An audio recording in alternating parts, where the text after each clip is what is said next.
দর্শক, বাংলা একটা কথা আছে, যত গুড় তত মিষ্টি।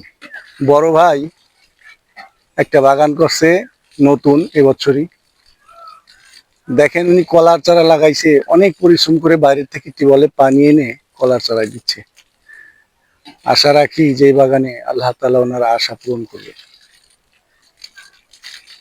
আর আরেকটা জিনিস দেখাই, সেটা হলো একই বাগানে উনি একসাথে 3 পদের গাছ লাগাইছে। এটা হলো আমের গাছ, এটা হলো আমের চারা, পাশেই কলা চারা দেখতেছেন পানি দিচ্ছে।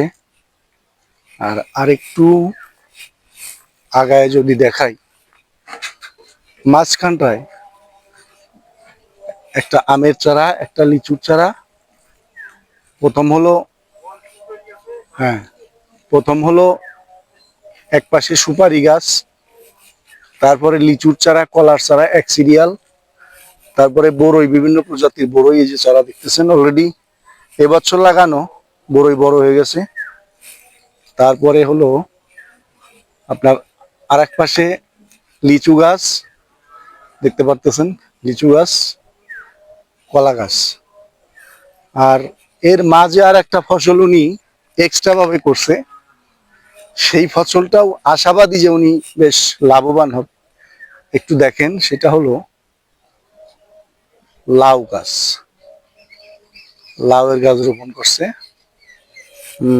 গাছগুলো একটা পাতির মধ্যে 6টা বা 7টা চারা আছে, অল্প কিছু কীটনাশক দিয়ে হালকা ভিজায় দিয়েছে। প্রত্যেকটা জিনিস পরিচর্যায় ভালো হয়।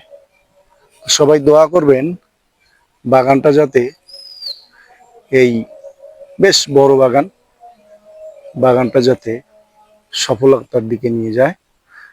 আর বিশেষ করে আমাদের বড় ভাই, আমরা ছোট থেকেই তাকে খুব সম্মান শ্রদ্ধা করি। ব্যক্তি হিসাবেও বলে আলহামদুলিল্লাহ, 5 ওয়াক্ত নামাজ কালাম পড়ে, দিনের পথে থাকার চেষ্টা করে। তার জন্য সবাই দোয়া চাই। আসসালামু আলাইকুম ওয়া রাহমাতুল্লাহ।